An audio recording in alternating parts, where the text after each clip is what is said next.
আমার জীবনের কাহিনী শোনাই আপনাদেরকে। আমি প্রথম যখন চাঁদে যাইতেছিলাম, এবার আকাশের চাঁদ না, কিন্তু আমির সাহেব একবার ছিল আমাদের সাথে চাঁদে। চাঁদে যখন প্রথম যেতেছিলাম, তো ইথিওপিয়ার থেকে আমি আদিস আবাবার থেকে ইনজামনিনা যেতেছিলাম, রাজধানী হলো ইনজামনিনা। তো আমার পাশের সিটে এক লোক বসা ছিল, ও যখন প্লেনে দাঁড়াইতো তো গুজা হয়ে দাঁড়াইতো, কেন আমার মাথা লেগে যেত। কালা মাশাআল্লাহ এরকম যে মাঝে মাঝে আমি ওরে দেখতাম আর ভিতর থেকে আলহামদুলিল্লাহ পড়তাম যে সুবহানাল্লাহ, আল্লাহ আমারে কত সুন্দর বানাইছে আর ওরে কি বানাইছে। ঠিক আছে, তো পরিচয় নিতে নিতে জানলাম যে ও চাঁদের স্পিকার, রানিং স্পিকার। তো আরবি ভাষা ওদের কথা হইতেছিল আমার সাথে, নামাজের সময় চলে আসছে, আমি ওকে নামাজের জামাত দিতেই ও হাইসা দিয়া বলতেছে তুমি কি ভাবতেছ। আমিও থতমত খেয়ে গেছি। তো বলতেছে মুসলমান নামাজ পড়ে না, এটা হয়তো হয় কি করে, আর তুমি আমার ব্যাপারে ভাবলা কি করে যে তাসাদি আর নামাজ পড়বে না। আমাদের চাঁদে নাম মুসলমান আর নামাজ পড়বে না, এটা হইতে পারে না। কেননা মুসলমান জানে যে মসজিদে ছুটে আসা না, আল্লাহ তার সাথে এই মুহূর্তে আমাকে কথা বলার সুযোগ দিতেছেন, এই জন্য আমি ছুটে যেতেছি। প্রেসিডেন্ট বা প্রধানমন্ত্রী যদি একটা সময় নির্ধারণ করে যে এই সময়টা আমার সাথে কথা বলার, আর তোমার যা কিছু বলার তা বলার, যা কিছু ব্যক্ত করতে চাও তা ব্যক্ত করার, তাহলে আমাদের সিরিয়াল তো অনেক লম্বা লেগে যায়, ঠিক না? হ্যাঁ, কি বলেন? আমার মনে হয় না বাংলাদেশে যদি 20টা লাইন একসাথে প্রধানমন্ত্রী রিসিভ করতে থাকে, তারপরও 20টাই এঙ্গেজ পাওয়া যাবে, ঠিক না? কেন একজনে ঢুকছে, আপনি কি করে ঢুকবেন, ঠিক না? ওটা শেষ হলে না আপনি ঢুকবেন। তো আল্লাহর সাথে কথা বলার, আল্লাহ কথা বলার সুযোগ দিতেছে। আল মুসাল্লি ইউনাজি রাব্বা, নামাজি আল্লাহর সাথে কথা বলে। সোজা বাংলা, নামাজি আল্লাহর সাথে কথা বলে। তো কথা বলার সুযোগ দিতেছে। আজান শোনার সাথে সাথে সবার দৌড়ে আসা উচিত ছিল। কেন? মালিক আমাকে এখন কথা বলার সুযোগ দিতেছে। সবার দৌড়ে আসা উচিত ছিল, সবার দৌড়ে আসা এই জন্য উচিত ছিল। আসসালাতু মিফতাহুল জান্নাহ, যে এই বেলাই আমার হাতে জান্নাতের চাবি উঠায়া দিবে, এই জন্য দৌড়াইতেছে, এই জন্য দৌড়ানো দরকার ছিল। জান্নাতের চাবি দিবে, আবার দৌড়ে আসা কেন দরকার ছিল? as-সাজিদু ইয়াসজুদু আলা কাদামাইর রহমান, নামাজি আল্লাহর কুদরতি পায়ে মাথা রাখে। ওয়াসজুদ ওয়াক্তারিব, আর হাদিসও আছে সেজদারত অবস্থায় মানুষ আল্লাহর যত কাছে যায় আর কোন অবস্থায় এরকম কাছে যাওয়া যায় না। তো সে ছুটে আসতো এই জন্য যে আমি আল্লাহর একবারে কাছে চলে যাব, কাছে। আর আল্লাহ যাকে একবার কাছে করে তাকে কখনো দূর করে না। কেননা দুনিয়ার মানুষের নিয়ম ভিন্ন, দুনিয়ার মানুষের ভিন্ন। অবস্থানে আছে তো বড় দাম আছে, অবস্থান নাই, এখন নিজেই ফাইল নিয়ে সব টেবিলে টেবিলে ঘুরতেছে। মনে হয় বুঝাইতে পারি না, আপনারা মনে হয় আমার কথা বোঝেন নাই। অবস্থানে আছে তো বড় দাম আছে, অবস্থান নাই, এখন নিজের অফিসেই নিজে সবার টেবিলে টেবিলে ফাইল নিয়ে ঘুরতেছে। ভাই আমারটা ঠিক করে দাও, আমারটা ঠিক করে দাও, ঠিক না? এটা হলো দুনিয়ার নিয়ম। অবস্থানে আছে তো খুব আছে, অবস্থান নাই তো কিচ্ছু নাই। আল্লাহর কাছে এরকম না। আল্লাহ যাকে একবার অবস্থান দেন তাকে কখনো পিছিয়ে নামান না, বরং আরো উপরে বাড়ায় দেন, আরো উপরে বাড়ায় দেন। চলেন, এতটুকুই তো যথেষ্ট ছিল যে আল্লাহ রসুল কানতে কানতে কানতে উমর রাদিয়াল্লাহু তাআলা আনহুকে পাইতে, আল্লাহ পাওয়ায় দিছেন, আয়না পায়ে রেখা দিছেন, ঠিক না? মুসলমান হয়ে গেছেন, এতটুকুই তো যথেষ্ট ছিল, ঠিক না? কি বলেন? আমার কথা বোঝেন না মনে হয়? এতটুকুই যথেষ্ট ছিল যে বন্ধু আপনি চাইতেছিলেন, ঠিক আছে, আপনার পায়ে আয়না দিয়া দিলাম। কিন্তু পায়ে আয়না দিছেন তো দিছেন, দিতে দেরি, আরো উপরে বাড়াইতে দেরি করেন নাই। পায়েও আয়না দিছেন, আবার কয়েক ঘন্টার ভিতরে ফারুকে আজমও বানায় দিছেন। আল্লাহ আরো উপরে উঠায়, নিচে নামায় না। দুনিয়ায় অবস্থানে থাকলে দাম থাকে, অবস্থান থাকে না, দাম থাকে না। আজকে দুনিয়া সহজ কেন? এইখানে গাথা আছে, এই জন্য। দিন গাথা নাই, আখিরাত গাথা নাই, আল্লাহ রসুল গাথা নাই। এই জন্যই আল্লাহ আমাদেরকে যে যোগ্যতা দিছিলেন আমাদের সবাইকে আল্লাহ যোগ্যতা দিচ্ছেন। যোগ্যতা গণাইতে গেলে জীবন শেষ হয়ে যাবে, কিন্তু যোগ্যতা গণানো শেষ হবে না। আপনি মোটা সোটা লম্বা সম্বা এগুলো সব আল্লাহর দেওয়া যোগ্যতা। নাহলে আল্লাহ যদি আপনাকে আমাকে বেটে বানায় রাখতেন, কে লম্বা করে দেখাইতো, ঠিক না? কি নাই বেটে? বেটে চিনেন? বাওনা চিনেন? বাওনা নাই, বাওনা দুনিয়াতে। ওকে কেউ লম্বা করে দেখাতো? এই লম্বার যোগ্যতা কে দিছে? কতজন তো চিকন, খাইও মোটা হয় না, ঠিক না? আমরা কি বলি, তুই খাস, যায় কই খাস না, খাইতে খাইতে তারপর মোটা হয় না। তো সবাই কি বলে, তুই খাস কই যায়? তো শরীরে তো দেখি না কিছু। আল্লাহ মোটা বানায় নাই, যোগ্যতা দেয় নাই, আরেকজনকে বানায় দিছে, না খাইলেও মোটা হয়। আল্লাহ আমাদেরকে অগণিত যোগ্যতা দিছেন, বলে শেষ করা যাবে না যে কত যোগ্যতা আল্লাহ আমাদেরকে দিছেন। এক একটা অঙ্গের যোগ্যতা ভিন্ন ভিন্ন, এমন যোগ্যতা যেটা দুনিয়ার সমস্ত যোগ্যতাকে হার মানায় দেয়, সমস্ত যোগ্যতাকে হার মানায় দেয়। আল্লাহ এক এক অঙ্গে এক এক যোগ্যতা দিচ্ছেন। আল্লাহ আমাদেরকে যোগ্যতা দিয়ে ভোলা দিচ্ছেন। কেন দিচ্ছেন জানেন? আমাদেরকে আল্লাহ যোগ্যতা এই জন্য দিচ্ছেন, এটাই বুঝাইতে চাইতেছি। আল্লাহ করো বুঝে আসো। আজকের এই সাইদাবাদের মজমা যদি এটা বুঝলো আর কালকের থেকে পা উঠাইলো আর চললো, তাহলে আমার বিশ্বাস সাইদাবাদের এই মজমার কারণে, এই টার্মিনালের কারণে আমার বিশ্বাস সারা বাংলাদেশে যত টার্মিনাল আছে সব উঠা যাবে। আর সবগুলার সব এই যাত্রাবাড়িটা, এই সাইদাবাদ টার্মিনাল আলাদা পাইতে থাকবে। শুধু দুনিয়ায় থাকা অবস্থায় পাবে না, কবরে বসেও পাইতে থাকবে, কবরে বসেও পাইতে থাকবে, কিয়ামত পর্যন্ত পাইতে থাকবে। যা আজকে আমি বুঝাইতে চাইতেছি, যদি আমাদের বুঝে আসে। কিন্তু বললাম না, ধ্যান খেয়ালের সাথে শুনতে হবে, যাতে এইখানে গাইথা যায়। আর এইখানে গাতলেই করা সহজ, যতক্ষণ না গাতবে ততক্ষণ করা সহজ হবে না। দুনিয়া গাইথা গেছে তো সারা রাত্র রাস্তায় দাঁড়ায় থাকা সহজ হইতেছে। কি নাইট কোচ যারা চালায় তারা সারা রাত্র জায়গায় সজাগ থাকে না ঘুমে থাকে? হ্যাঁ, শুধু কি ড্রাইভার সজাগ থাকে নাকি? হেল্পারও সজাগ থাকে, ঠিক না? শুধু হেল্পার সজাগ থাকে নাকি? আবার কি আরেকজন আছে না, সুপারভাইজারও সজাগ থাকে, ঠিক না? কি কোন সমস্যা হইলে তিনজনকে ধরা হয়, তোমরা কি ঘুমাইছো কিনা? নাইলে এই সমস্যা হইলো তো হইলো কি করে? এই যে সারা রাত্র জায়গা থাকা সহজ, কেননা এইখানে বসে গেছে। এটা দিয়ে মাসের শেষে ডাল রুটি মিলবে, বাচ্চাদের পড়ালেখা হবে, ঘরের ভাড়া সারা হবে, সবকিছু চলবে। এই জন্য দিলে গাইথা গেছে, সারা রাত্র জায়গা থাকা সহজ, দেশ থেকে দেশান্তর হওয়া সহজ, জীবনের বাজি নিয়ে দুনিয়ার ওই প্রান্তে যাওয়া সহজ। আপনাদেরকে আমি বুঝায় শেষ করতে পারবো না। যারা বাংলাদেশ থেকে মেক্সিকো হয়ে আমেরিকাতে ঢোকে, যারা বাংলাদেশ থেকে মেক্সিকো হয়ে আমেরিকাতে ঢোকে অবৈধ রাস্তায়, বর্ডার দিয়া যারা ঢোকে, ওদের কষ্ট যদি একবার এখানে আইনা বৈশা শোনানো যেত, তাহলে মনে হয় আমাদের দিলে কিছু হইলো লাগতো, যে এত কষ্ট করে আমেরিকা যাওয়া, কেন দিলে বৈশা গেছে। আমেরিকা পৌঁছতে দেরি, আমার কপাল খুলতে দেরি হবে না, এটা ওর দিলে গাইথা গেছে। এই জন্য যা হয় হোক, জীবনে একটা রিস্ক নিয়ে দেখি, এই কথা বলেই কিন্তু যায়। তো আসলে আমাদের দিলে গাঁথলে সব কিছু সহজ হবে, আর যদি দিলে না গাঁথলো তাহলে সহজ হবে না, কঠিন হয়ে যাবে। এই জন্য বলতেছিলাম, আল্লাহ আমাদেরকে যোগ্যতা দিয়েছেন, বড় যোগ্যতা দিয়ে তৈরি করছেন। এক বিন্দু পানি এর পরের থেকে যা ঘটছে এটাই যোগ্যতা, এটাই যোগ্যতা ঘুরাইতে ঘুরাইতে ঘুরাইতে আজ পর্যন্ত আইনা পৌঁছাইছেন। সমস্ত যোগ্যতা দিছেন, আর যোগ্যতা শুধু দেন নাই, সর্বযোগ্যতাকে কাজে লাগানোর যত পন্থা হইতে পারে সমস্ত পন্থা পর্যন্ত আল্লাহ দেখায় দিছেন।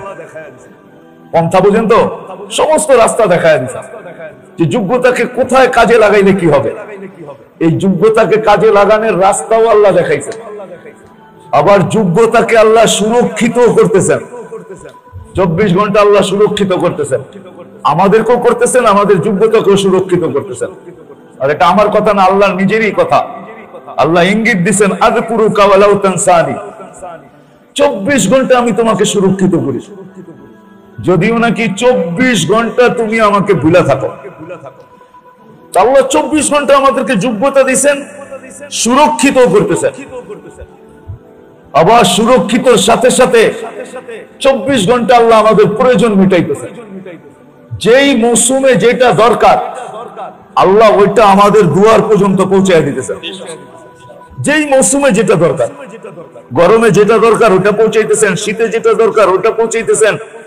যেই মৌসুমে আমাদের যেটা দরকার ওটা আল্লাহ আমাদের নাগালে পৌঁছায় দিতেছেন। আল্লাহ আমাদের প্রয়োজনও মিটাইতেছেন, সুরক্ষিত করতেছেন, আমাদের প্রয়োজন মিটাইতেছেন, আমাদেরকে অস্তিত্ব দিচ্ছেন। 24 ঘন্টা কিন্তু সুরক্ষিত করে আল্লাহ আমাদেরকে। যদি না করতো তাহলে আপনি বলেন মানুষ বেশি না সৃষ্টি বেশি? সৃষ্টির সংখ্যা জানেন? পিঁপড়ার সংখ্যা জানেন? কাকের সংখ্যা জানেন? পশু পাখির সংখ্যা জানেন? মানুষের সংখ্যা জানা যায়, ঠিক না? মানুষ কত দুনিয়াতে? বর্তমানে 800 কোটি। কত? তাহলে আপনারা সবাই স্বীকার করতেছেন যে মানুষের চেয়ে প্রাণী বেশি, ঠিক না? আল্লাহ যদি আমাদেরকে সুরক্ষিত না করতো তাহলে তো আমরা সংখ্যায় কম, প্রাণী তো বেশি। প্রাণী তো আমাদেরকে শেষ করে দিত, ঠিক না? কি কি বলেন? প্রাণীতেই আমাদেরকে ধ্বংস করে দিত, কিন্তু না, আল্লাহ 24 ঘন্টা আমাদেরকে সুরক্ষিত করতেছেন। প্রাণীকে বলতেছেন যার উপরে হাত দাও দাও, কিন্তু মানুষের উপরে দিও না। এটা সৃষ্টির সেরা, সৃষ্টির সর্দার। এই জন্য প্রাণীর থেকে সুরক্ষিত হওয়ার বুদ্ধিও আল্লাহ আমাদেরকে শিখিয়ে দিয়েছেন। নাইলে কয়েল বানাইলেন কি করে? কি এরাসল বানাইলেন কি করে? কয়েল বোঝেন? কয়েল, মশার কয়েল চিনেন না? এরাসল চিনেন? কেমনে বানাইলেন এরাসল? গুড নাইট কেমনে বানাইলেন? যেটা জ্বলতে থাকবে আর মশা তোমার কাছে আসতে থাকবে না। আল্লাহ সুরক্ষিত হওয়ার পদ্ধতিও আমাদেরকে শিখাই দিয়েছেন। যে শিখাইছেন না শিখান নাই? শিখাই দিয়েছেন। এগুলা এই কারণে, অল্প কয়েকটা কারণ, বেশি কারণ না। আল্লাহ আমাদেরকে যোগ্যতা দিয়েছেন, আমাদের দায়িত্ব হলো মেরে দোস্ত, অস্তিত্ব দিছেন, যোগ্যতা দিছেন, সুরক্ষিত করতেছেন, প্রয়োজন 24 ঘন্টা মিটাইতেছেন। ডাক্তার সব বসা আছে। আল্লাহ যদি এই সিস্টেম না করতেন তাহলে দুনিয়ার কোনো মানুষের পক্ষে সম্ভব ছিল না। এই যে আমরা শ্বাস নিতেছি আর ছাড়তেছি, মধ্যখানে দূরত্ব কতটুকু জানেন? আধা সেকেন্ডের থেকে কম। এটাকে বলে ন্যানো সেকেন্ড। আধা সেকেন্ডের থেকে কম। এই যে আমরা শ্বাস ছাড়তেছি আর নিতেছি, ছাড়তেছি যেটা এটা বিলকুল 100% দূষিত বিষ, নিতেছি যেটা এটা পিওর। এতগুলা লোক এই জায়গায় বসা নিতেছি, কিন্তু কেউ আমরা বলতে পারবো না যে আমরা দূষিতটা নেই। আমরা সবাই বলবো যে আমরা ছাড়ছি দূষিত, নিতেছি কি? নিতেছি কি? পিওর নিতেছি, ঠিক না? ছাড়ছি দূষিত, নিতেছি কি? ভাই কথা শোনেন, কথা শোনেন। ছাড়তেছি দূষিত, নিতেছি কি? পিওর। যখন পিওর নিতেছি তো আধা সেকেন্ডের ভিতরে দূষিতটাকে পিওর কে করলো? কে করলো? বুঝলাম, বুঝলাম। আমাদের অনেক কিছু আছে, প্রজেক্ট লাগান না। এতগুলা মানুষের প্রজেক্ট লাগান এখানে, যারা দূষিতটা ছাড়বে ওটা পিওর হয়ে নাকের ভিতরে যাবে। লাগান তো প্রজেক্ট দেখি। কয় টাকা লাগে প্রজেক্ট লাগাইতে? শ্রমিক লাগে কয়জন? মেশিন লাগে কতগুলা? লাগান। আল্লাহ কুদরত দিয়ে সুরক্ষিত করতেছে আমাদেরকে। আমরা ছাড়তেছি দূষিত, আধা সেকেন্ডের ভিতরে দূষিতকে আল্লাহ কুদরত দিয়ে পিওর করেন। আবার ওইটা আমাদেরকে টানতে দেন। যেটা দূষিত ছিল ওটা আল্লাহ কুদরত দিয়ে আমাদের কাছ থেকে যেখানেরটা ওইখানে নিয়ে যান, যেখানে এটার দরকার ওইখানে নিয়ে যান। আর আমি ওদিন মহাখালীতেও বলছিলাম, সাইদাবাদেও বলতেছি, এখনো এখানেও বলতেছি, আপনাদের এখানে গাড়ির যে কার্বন, এই গাড়ি যখন স্টার্ট দেয়, যখন তেল যখন চলতে থাকে, আজকে না হয় সবগুলো দাঁড়ায় আছে, যখন রানিং থাকে আসতেছে আর যাইতে থাকে, তখন যে কার্বন এই সায়দাবাদে জমা হয়, এইখানে যত শ্রমিক আছে, যত লোক আছে, আমার তো বিশ্বাস যদি আল্লাহর কুদরত দিয়ে আমাদেরকে না বাঁচাইতেন তো কয়েক ঘন্টায় আমরা এই কার্বনের কারণে মরে যেতাম, আমরা মরে যেতাম, বাঁচার কোনো সুযোগ ছিল না। কিন্তু এইখানের যারা বাস করে 24 ঘন্টা, আপনি টুকায় দেখেন, যারা বড় বড় এসির ভিতরে বাস করে ওদেরকে নিয়ে আসেন আর এদেরকে নিয়ে আসেন, এইখানে শ্রমিকের গায়ে দেখবেন যারা 24 ঘন্টা এসির ভিতরে থাকে ওদের চেয়ে অ্যান্টিবডি এদের গায়ে বেশি আছে। নাইলে এত বড় বড় চাক্কাটারে উঠায় কেমনে, খোলে কেমনে, লাগায় কেমনে, এত পরিশ্রম করে কেমনে, কিভাবে করে? অ্যান্টিবডি আছে এই জন্যই তো করতে পারতেছে। কিন্তু পরিবেশ তো বলে এরা সবচেয়ে ড্যামেজ হওয়ার কথা, কেন 24 ঘন্টা এখানে কার্বন আর কার্বন, দূষিত আর দূষিত, এইখানের ভিতর থেকে শ্বাস নিতেছে, শ্বাস ছাড়তেছে। উচিত তো ছিল 1 মাস 1.5 মাস পরে সব মাটির সাথে মিশা যাওয়া, কিন্তু দিন যাইতেছে আলহামদুলিল্লাহ সবার গায়ের অ্যান্টিবডি ওরকমই আছে, কম নাই, বাড়া ছাড়া কম নাই। রোগ ব্যাধিও খুব কম হয়, ঠিক না? কি হয়তো সায়দাবাদের মানুষ বলে এখানে রোগ ব্যাধি আসবো কোত্থেকে, জীবাণু যেটি ঢোকে ওটি নিজেই মরা যায়, আমাকে মারবো কোন সময়, ঠিক না? কার্বনের ঠেলায় তো ওরাই মরে যায়, আমাকে কোন সময় মারবো, ঠিক না? করোনা আইলো এখানে ঢুকছে আর নিজেই মরে গেছে, আমাকে কোত্থেকে মারবো, ঠিক না? হ্যাঁ ঠিক কোন? ডেঙ্গু মশা আইলেই লাভ কি হয়, নিজেই মরে যাইবো, আমাকে মারবো কোন সময়, ঠিক না? আল্লাহ সুরক্ষিত করতেছে। এটা দ্বারা আল্লাহ আমাদের কাছ থেকে বেশি কিছু চান না, বেশি কিছু চান না। যোগ্যতা দ্বারা যেরকম আমি আমার যোগ্যতাকে ব্যয় করে কিন্তু আমার দুনিয়া যতটুকু আমি গড়ছি বা গড়তেছি এটা আল্লাহর দেওয়া যোগ্যতা দিয়ে গড়তেছি, আর গড়ছি আর গড়তেছি আর গড়বো এটা আল্লাহর দেওয়া যোগ্যতা দিয়া। কি আল্লাহর দেওয়া যোগ্যতা দিয়া। আমি মাঝে মাঝে নিচে গাড়িতে বসে ভাবি, ড্রাইভার চালাইতে থাকে, কিন্তু আমি মাঝে মাঝে নিজে নিজে ভাবতে থাকি যে এরা গাড়ি চালায় কেমনে। বাংলাদেশের রাস্তা তো ইউরোপের রাস্তার মতো না, ঠিক না? কি খালি মাওয়ার দিকে গেলে একটু 4 লাইন, চিটাগাংয়ের দিকে গেলে 4 লাইন, টাঙ্গাইলের শুধু এলেঙ্গা পর্যন্ত 4 লাইন, সিলেটের দিকে তো 4 লাইন না, ঠিক না? আরো তো শাখা রাস্তা আছে, ঠিক না? চালাইতেছে কেমনে? আমি নিজে নিজে মাঝে মাঝে ভাবি যে আমাকে চালাইতে দিলে এত বড় কলজা আমার নাই, আমি তো হয়তো গাড়িও খাইতাম, আমারও খাইতাম, কিন্তু এ তো ঠিকই চালায়া নিয়ে আমাকে গন্তব্যে নিয়ে যাইতেছে, আবার গন্তব্যের থেকে নিয়ে আসতেছে। এটা একটা যোগ্যতা, কিন্তু কি সবার দ্বারা কি সম্ভব নাকি? কি বলেন? হ্যাঁ, এখন জানি না রাগ হয়ে যাবো কিনা। আমি যদি নেতা করেই বলে দিই যে আপনারা নেতা হওয়ার যোগ্যতা আছে কিন্তু স্টার্টিং এ বসার যোগ্যতা নাই, আপনি করে যদি স্টার্টিং এ বসায় দেই তাহলে খবর আছে গাড়ি, ঠিক না? কিন্তু আবার যারা স্টার্টিং এ আছে এদেরকে যদি এদের জায়গায় বসায় দেই তাইলে আবার সমিতির খবর আছে, ঠিক না? কি বলেন? আল্লাহ যোগ্যতা দিয়েছে দুনিয়া গুছানোর জন্য। রব্বে কাবার কসম, এরকম আল্লাহ যোগ্যতা দিয়েছেন দুনিয়া গুছানোর সাথে সাথে। এটার কোনো বিরোধ নাই আল্লাহর সাথে, আমাদের সাথে, রসুলের সাথে, আমাদের সাথে। আল্লাহ বলে, রসুলও বলে, আল্লাহ তোমাকে যোগ্যতা দিছে, তুমি দুনিয়াও গুছাও, কিন্তু সাথে সাথে তুমি আর 2-1টা কাম করো। যদি এই 2-1টা কাম করতে পারলা তাহলে দুনিয়া গুছানোর সাথে সাথে তোমার আখিরাতটাও গুছায়া যাবে।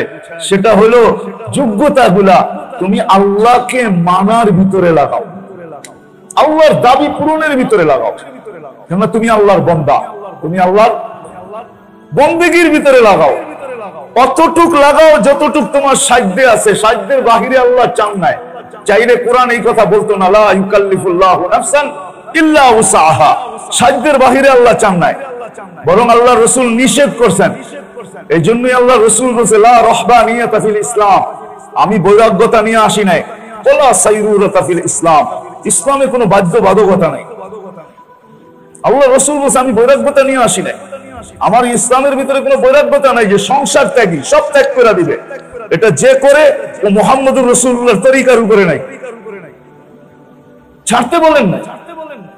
দুনিয়া যোগ্যতা দিয়ে গুছানোর সাথে সাথে বসে আল্লাহর হুকুমকে মানো। বন্দা বন্দেগীর ভিতরে লাগাও, সাধ্য অনুযায়ী লাগাও।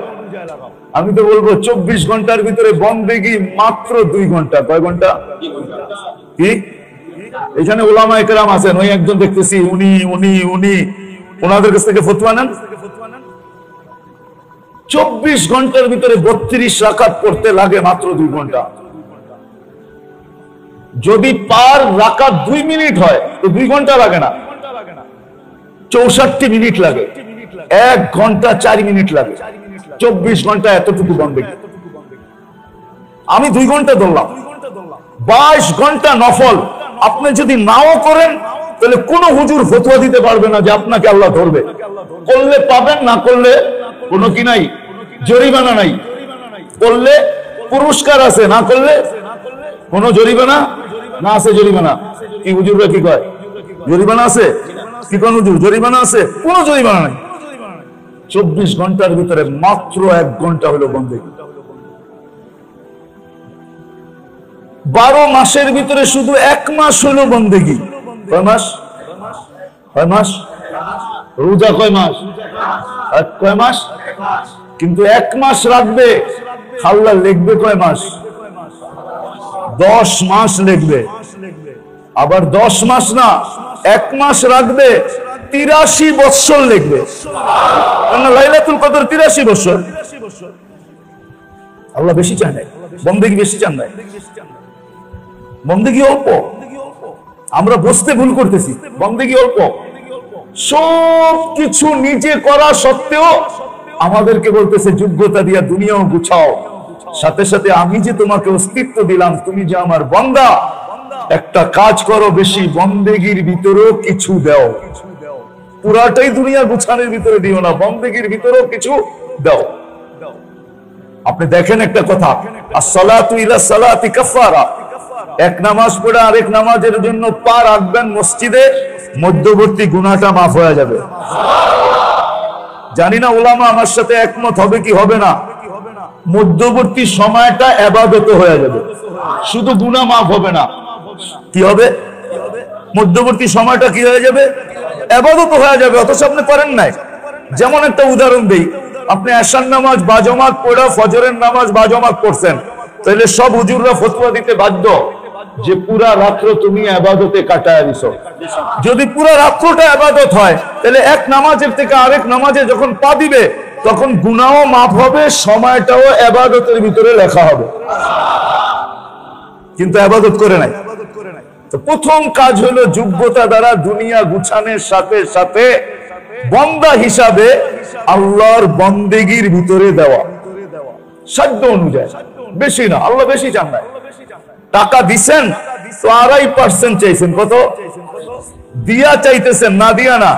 দেন নাই 1 টাকাও চাইতেছেন না, বরং উল্টা কি বলতেছেন? তুমি পারলে সুযোগ থাকলে খাইও। কেউ যদি দেয় তাহলে কি গরিব খাইতে পারে? জাকাত না খাইতে পারে না? জাকাত দিতে হয় কাকে? গরিবকে, ঠিক না? না বড় লোকরে? গরিবরে দিতে হয়, ঠিক না? আল্লাহ বলছে তুমি দিতে পারো না, তুমি খাইও। এই উম্মতের জন্য এই ফ্যাসিলিটি, কিন্তু এই ইজ্জতের, এই উম্মতের বড় ইজ্জত রাখছে আল্লাহ। যদি আল্লাহর ইজ্জত আমরা খেয়াল করি না, এই কানতে কানতেই তো জীবন শেষ। আল্লাহ আমাদের ইজ্জতের বড় খেয়াল করছেন। অন্য জাতির ভিতরে ছিল যাকাত, খাইতে পারতো না, দুনিয়ায় সিদ্ধান্ত হয়ে যেত ওর মুখ কালা না ওর মুখ সাদা। যাকাত রাইখা দিত, আগুন আসতো, যদি কবুল হইতো আগুন খাইতো, পোড়ায় দিত, তাহলে বোঝা যেত ওর চেহারা উজ্জ্বল। আর যদি না পোড়ায় দিত, তাহলে দুনিয়ার মানুষ জানা ফেলতো যে ওর মুখ কালা। আল্লাহ ওরটা গ্রহণ করেন নাই, কেননা ওর মাল পবিত্র ছিল না। আল্লাহ এই উম্মতের ইজ্জত রাখছে যে আমি তোমাদেরকে চাদরের ভিতরে রাইখা দিব, তোমাদেরকে বেইজ্জত করব না। তোমরা মাল দিবা, তোমরা তোমাদেরকে দিবা, তোমরাই খাবা। আমি জানতে দিব না কাউকে কবুল হলো কি হলো না, এটা আমাদের ইজ্জতের দিকে চায়া করছেন। তো যোগ্যতা দিয়ে আল্লাহ আমাদেরকে, যেমন দুনিয়া গুছানো আমাদের দায়িত্ব, তদ্রূপ যোগ্যতা দ্বারা আল্লাহর যে আমরা বান্দা, বন্দেগী করা আমাদের দায়িত্ব। বন্দেগী বেশি দেন নাই, 24 ঘন্টায় মাত্র 2 ঘন্টা, 12 মাসে মাত্র 1 মাস, টাকা দিছেন তো মাত্র 2.5%, সম্পদ দিছেন তো জীবনে একবার হজ, এর বেশি চান না, কম চাইছেন আমাদের বন্দেগী। বন্দেগী এটা বন্দা হিসাবে আমাদের দায়িত্ব। আর দ্বিতীয় দায়িত্ব, আমরা সদিচ্ছায় সর্বশ্রেষ্ঠ নবীর উম্মত হই নাই। আল্লাহ আমাদেরকে সর্বশ্রেষ্ঠ নবীর উম্মত সদিচ্ছায় বানাইছেন। দফতরের তো অভাব নাই, দফতর চিনেন? কি অফিস চিনেন? অফিসের তো অভাব নাই, ঠিক না? কিন্তু একটা অফিসের নাম শুনলে চক্ষু কপালে ওঠে, ঠিক না? বলবো? কারো যদি জিজ্ঞেস করেন আপনি কি করেন, আমি প্রধানমন্ত্রীর কার্যালয়ে চাকরি করি, এটা শুনতেই তো কি কেমন লাগে, মনে হয় বুঝাইতে পারি না। এটা শুনতেই তো হ্যাঁ, যে বেশি কিছু কখন যাবো না, ঠিক না? হ্যাঁ, একবারে ডাইরেক্ট জায়গায়, ঠিক জায়গায় বইয়া চাকরি করে, ঠিক না? কিন্তু ওইখান থেকেই তো সবকিছু হয়, ঠিক না? কি বলেন? প্রধানমন্ত্রীর কার্যালয়ের থেকে তো সবকিছু হয়, এই ব্যক্তি ওইখানে চাকরি করে। আজকে আমাদের যে মর্যাদা আল্লাহর কাছে উম্মতের, শুধু মুহাম্মদুর রাসূলুল্লাহর কারণে, আমাদের কারণে না। আমাদের যত মর্যাদা বলেন, একটু আগে বলে দেখলাম না যে আমাদের ইজ্জতের দিকে চায়া আমাদেরকে যাকাতের ব্যাপারে অতীতের মতো সিস্টেম করেন নাই। 1.25 লক্ষ উম্মতের উপরে এক সিস্টেম ছিল যে জাকাত রাইখা দিবা, গ্রহণ হলে আগুন আকাশ থেকে আসবে, জ্বালায় দিবে, আর গ্রহণ যদি না হয় জায়গাটা জায়গায় পড়া থাকবে, দুনিয়ার কোন পশু পাখি পর্যন্ত এটাকে মুখ লাগায় দেখবে না। কেমন বেজ্জতি! কিন্তু আল্লাহ আমাদের ইজ্জত রাখছে। কি তোমাদের ধনীরা দিবে গরিবকে, আর গরিব খুব বাজারে যায় ভাঙ্গা ভাঙ্গা খাবে, জানতে দিব না কবুল হইল না না হইলো। এটা আমাদের ইজ্জতের দিকে চায়া, এটা মুহাম্মদুর রাসূলুল্লাহ সাল্লাল্লাহু আলাইহি ওয়াসাল্লামের কারণে। শুধু সেঞ্চুরি দেয় নাই সাইদাবাদের মানুষ, সময় যদি আমার কাছে হইতো তাহলে আমি দেখাইতাম শুধু সেঞ্চুরি দেন নাই, কয়েক সেঞ্চুরি ইজ্জত দিচ্ছেন শুধু মুহাম্মদী হওয়ার কারণে। 1 সেঞ্চুরি না, কয়েক সেঞ্চুরি আল্লাহর রাসূলের উম্মত হওয়ার কারণে। তো দ্বিতীয় আমাদের দায়িত্ব হলো মেরে দোস্ত, সাধ্য অনুযায়ী আল্লাহর রাসূলকে মানা, আল্লাহর বন্দেগী করা, মুহাম্মদুর রাসূলুল্লাহর গোলামি করা। মুহাম্মদুর রাসূলুল্লাহ কি করা? গোলামি করা, এটা আমাদের কাজ। আল্লাহর রাসূলের যত বেশি গোলামি করবে, নাইলে কবি কেন লিখবে क्या वफा तूने मोहम्मद से तो हम तेरे हैं, ये दुनिया क्या चीज है, लोह कलम तेरे है। জানি না, উর্দু তো বুঝবেন না, আর পুরান ঢাকার মানুষ বুঝতেও পারেন, আমার উস্তাদে হয়তো বুঝতে পারে পুরান ঢাকার দেখা, যে क्या वफा तूने मोहम्मद से तो हम तेरे हैं। আল্লাহ বলতেছে আমার বন্ধুর গোলামি করবি তো আমি তোমার হয়ে যাব। আর এইখানে একটা যুক্তিও আছে, কেন আল্লাহ কোথায় আমরা কোথায়?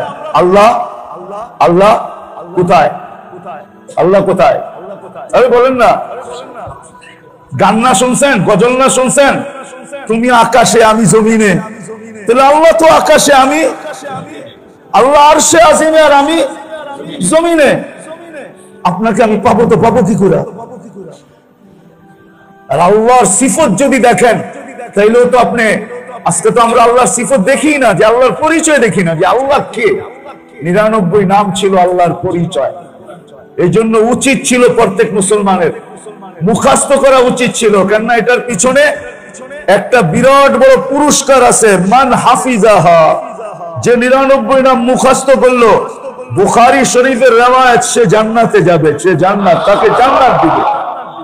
মুখস্থ করার দরকার ছিল, মুখস্থ না করতে পারতাম। আমাদের ডেইলি 99 নামের অর্থ দেখা দরকার ছিল। যেমন আমরা এইখানে দেখা চিনি না, এইখানে দেখা তো চিনেন, চিনেন না? কি চিনেন না? চিনেন না? মনে হয় বুঝাইতে পারি না। এখানে দেখা চিনেন না? এইখানে দেখা চিনেন? একটা ফুল থাকলে এসআই, দুইটা থাকলে এসআই, আরেকটা থাকলে ওসি, আরেকটা থাকলে এসপি, চিনেন না? ফুল দেখেই তো চিনা যায়, ঠিক না? এটা দেখা তো চিনি। আবার অনেক সময় লেখাই থাকে, গাড়ির সামনে লেখাই থাকে, গাড়ির সামনে কি লেখাই থাকে না, কি কন সংসদ সদস্য। এখন তো দেখতেছি কাউন্সিলরদের গাড়ির সামনেও লেখা থাকে কাউন্সিলর। তো দেখা তো চিনা যায়। আল্লাহ তো 99 নাম দিছিলেন নিজেকে চিনার জন্য, আমাকে চিনো আমি কে, আল্লাহ। এই জন্যই তো আমরা মামাজেন আজানের আওয়াজ শুনি কিন্তু মসজিদে আসি না কেন জানেন? আল্লাহকে চিনে না। ও জানে আল্লাহ ডাকে।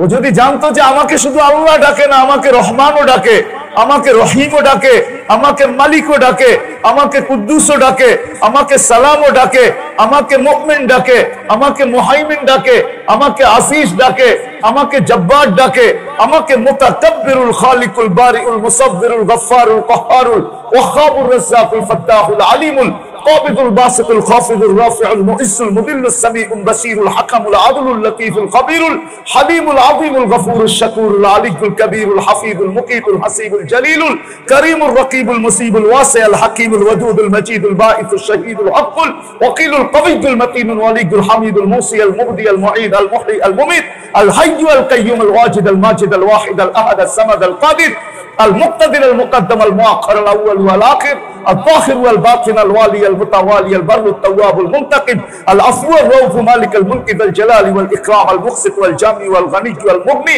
المانع الضار النافع النور الحبي البديع والباقي الوارث والرشيد الصبور আমাকে 99 পদের মালিক আল্লাহ ডাকে। তাহলে কিন্তু পাগল হয়ে চলে আসতো। তো আল্লাহ আসান করছেন। এই জন্যই আল্লাহ বলছেন क्या वफा तूने मोहम्मद से तो हम तेरे हैं।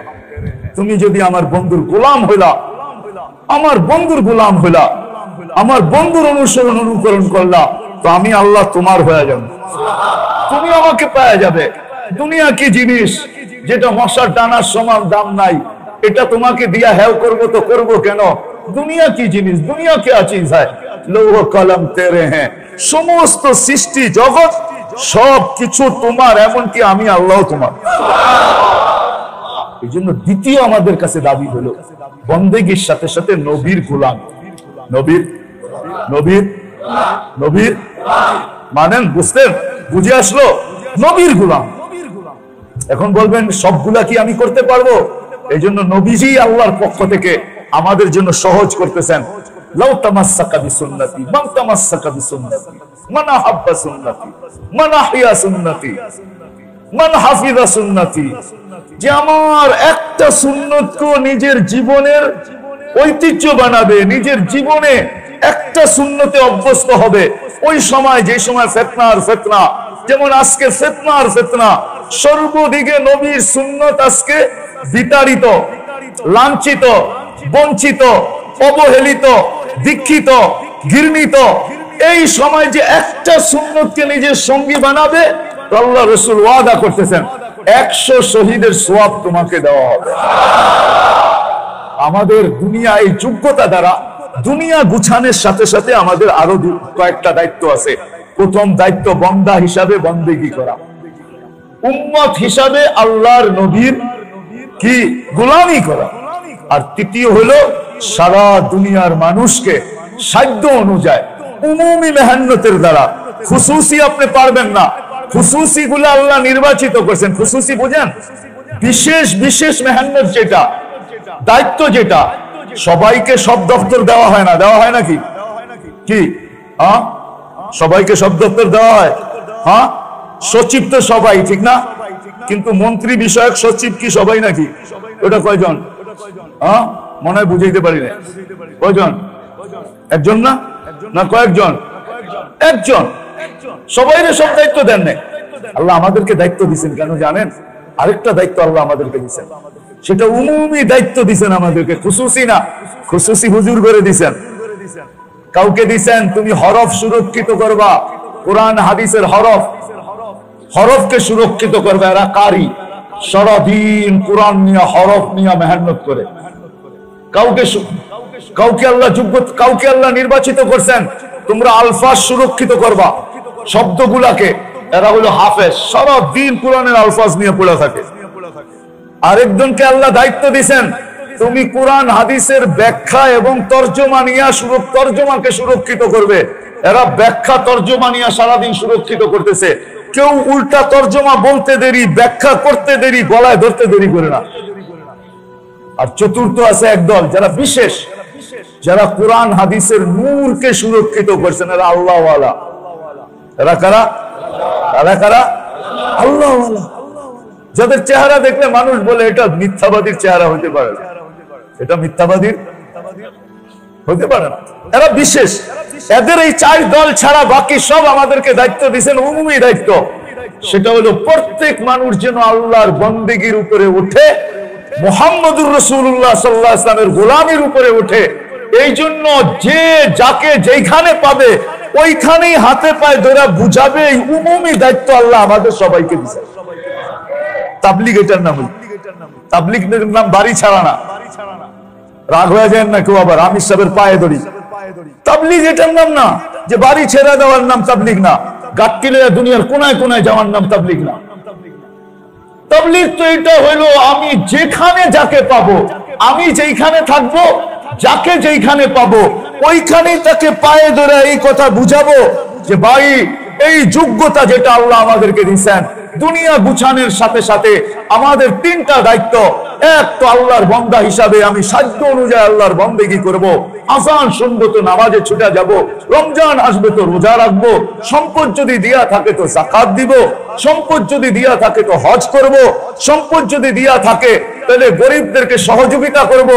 এটা আমার আল্লাহর বান্দা হিসাবে আমার দায়িত্ব, নবীর উম্মত হিসাবে নবীর গোলামি আমার দায়িত্ব।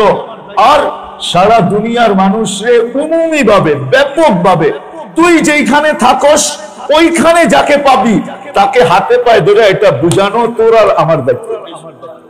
আমি মনে হয় বুঝাইতে পারি না। আমি এটা বলবো না আপনাদেরকে, যেটা সবাই বলে।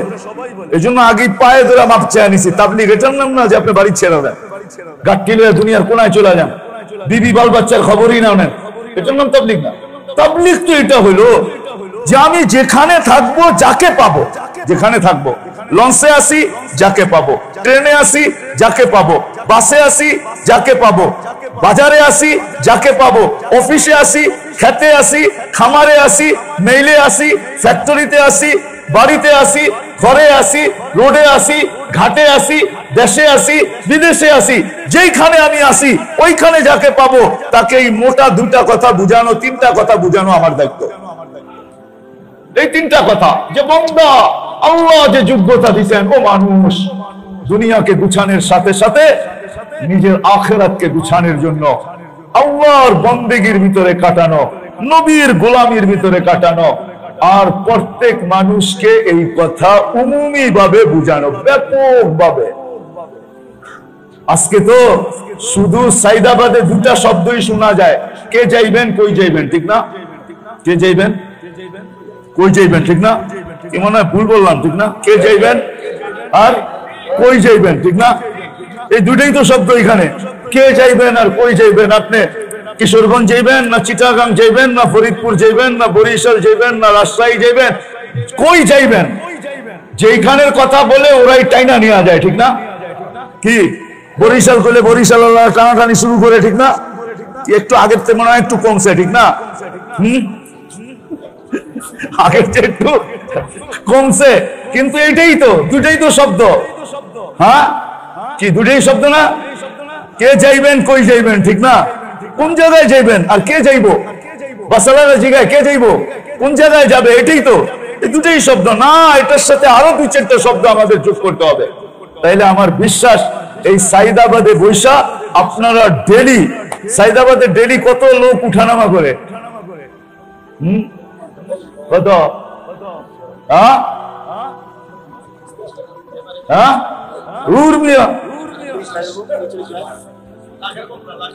আরে ঢাকা তো 5-6টা সেন্টারে, ঢাকা 5-6টা। এই যে এটারে কি বলে স্টেশনে, সাইদাবাদ, গাবতলী, মহাখালী, গুলিস্তান, সদরঘাট, কমলাপুর, এই 6টায় মিলায়া কমপক্ষে না হলে 1 থেকে 1.5 কোটি মানুষ উঠানামা করে। আচ্ছা সাইদাবাদে 20,000ই দিলাম নেলে, আপনি তো ডেলি 20,000 মানুষকে এই দাওয়াত দিতে পারেন যে ভাই আল্লাহর হুকুম মানা, আল্লাহর বান্দা হিসাবে বন্দেগী করা আমার দায়িত্ব, নবীর উম্মত হিসাবে গোলামি আমার দায়িত্ব। ডেলি আপনারা 30,000 লোককে 20,000 লোককে দাওয়াত দিতে পারেন। বলেন কয় হাজার জমাত ডেলি 20,000 লোককে দাওয়াত দিতে পারবে? কয় হাজার জমাত পাঠাইলে বলুন? আপনাদের তো এই সুযোগ আছে যে 100 জমাত যদি 20,000 লোকরে ভাগ করেন, 100 জমাত যদি ডেলি 100 লোককে দাওয়াত দেয়, ডেলি 100 লোক মনে হয় দেয় না, 100ই দিল, তাহলে কত হইল? 10,000 লোককে, ঠিক না? 100 জমাতে ডেলি 100 লোককে দাওয়াত দিলে 10,000 লোক, তাইলে 300 জমাত লাগবে। ডেলি 100 লোককে দাওয়াত দিলে 3,000 জমাত লাগবে, 300 জমাত লাগবে, 300 জমাত, তাইলে 30,000 দাঁড়াবে।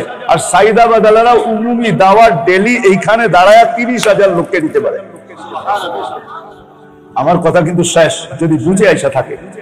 তাহলে রমজানও আপনাদের হয়েছিল, আলহামদুলিল্লাহ শুরু হয়ে গেছে। আল্লাহ ওনাদেরকে জাযায়ে খায়ের দেখ। ওনারা শুরু করছেন, মহাখালী গেছেন, মহাখালীর জামাত এখন চলে আসছে এখানে। আগামী মাসে গাবতলী যাওয়ার কথা। প্রথম তো আমি আপনাদেরকে তাশকিল করব, যদি আমার কথা বুঝে আইসা থাকে, যে আজকের থেকে আমি আমার উপরে এই দায়িত্ব নিলাম, আমি যেখানে থাকবো যাকে পাবো তাকে এই কথার দাওয়াত দিব। ওয়াদা বিলকুল? হ্যাঁ, আল্লাহ কবুল করুক। নিজে মানার সাথে, নামাই না মানা তো দেখাইলাম 24 ঘন্টা 5 ওয়াক্ত নামাজ। আমার জীবনের কাহিনী শুনাই আপনাদেরকে। আমি প্রথম যখন চাঁদে যাইতেছিলাম, এবার আকাশের চাঁদ না কিন্তু, আমির সাহেব একবার ছিল আমাদের সাথে চাঁদে যখন প্রথম যেতেছিলাম, তো ইথিওপিয়ার থেকে আমি আদিস আবাবার থেকে ইনজামনিনা যেতেছিলাম, রাজধানী হলো ইনজামনিনা। তো আমার পাশের সিটে এক লোক বসা ছিল, ও যখন প্লেনে দাঁড়াইতো তো গুজা হয়ে দাঁড়াইতো, আমার মাথা লেগে যেত। কালা মাশাআল্লাহ এরকম যে মাঝে মাঝে আমি ওরে দেখতাম আর ভিতর থেকে আলহামদুলিল্লাহ পড়তাম যে সুবহানাল্লাহ, আল্লাহ আমারে কত সুন্দর বানাইছে আর ওরে কি বানাইছে। ঠিক আছে, তো পরিচয় নিতে নিতে জানলাম যে ও চাঁদের স্পিকার, রানিং স্পিকার। তো আরবি ভাষা ওদের, কথা হইতেছিল আমার সাথে। নামাজের সময় চলে আসছে, আমি ওকে নামাজের জামাত দিতেই ও হাইসা দিয়া বলতেছে, তুমি কি ভাবতেছ? আমিও থতমত খেয়ে গেছি। তো বলতেছে, মুসলমান নামাজ পড়ে না, এটা হয়তো হয় কি কইরা? আর তুমি আমার ব্যাপারে ভাবলা কি কইরা যে তাসাদি আর নামাজ পড়বে না? আমাদের চাঁদে নাম মুসলমান আর নামাজ পড়বে না, এটা হইতে পারে না। তারপরে সে কাহিনী শুনাইলো যে আমরা একজন লোককে ধরছি শুধু নামাজকে চেক কইরা, এয়ারপোর্টে ধরা পড়ছে, তার হাতে তাসাদের চাঁদের পাসপোর্ট, কিন্তু আমাদের পুলিশ বলতেছিল চাঁদের পাসপোর্ট, তুমি চাঁদের লোক না। কিন্তু কোন দিক দিয়ে ওকে আমরা প্রমাণ করতে পারতেছিলাম না যে ও চাঁদের না।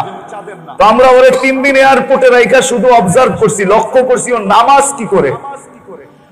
বলছে 3 দিনের ভিতরে যখন দেখছি যে ও নামাজ মাঝে মাঝে পড়ে না, তখন আমাদের 100% আমাদের ইয়াকিন হয়ে গেছে যে ও চাঁদের লোক না। তারপরে প্রমাণ হয়েছে ও চাঁদের লোক না, ও পাশের দেশের লোক, ভাষা এক, বর্ণ এক, সবকিছু এক, ও পাসপোর্ট এখানে বানায় ফেলছে। বলছে আমরা নামাজ দিয়ে ধরছি। মেরে দোস্ত, আমাদের এখানেও যেন এরকম হয়, আমাদের দেশটাও যদি এরকম হয় যে নামাজের সময় এলো, প্যাসেঞ্জারদের বলতে হলো না ড্রাইভারই এক সাইড, ভাই নামাজ তারপরে চলবে। আর নামাজ পড়া গাড়ি চালানো মানে হইলো আল্লাহর হেফাজতের ভিতরে ঢুইকা চালানো। আমাদের দেশে অধিকাংশ অ্যাক্সিডেন্ট হয় এই কারণে, আল্লাহর হেফাজত কম। তারপরও সারা দুনিয়ার তুলনায় আমাদের দেশে বহুত কম হয় অ্যাক্সিডেন্ট। যদিও অ্যাক্সিডেন্ট বহুত হয়, কিন্তু অন্যান্য দুনিয়ার তুলনায় অনেক কম হয়। আমি দেখি তো, আমি দুনিয়া গিয়া ঘুরতে যাই দেখি তো, আমেরিকাতে তো দেখি মাঝে মাঝে যে একটা অ্যাক্সিডেন্ট হইলে এক লাইনে কয়েকশো।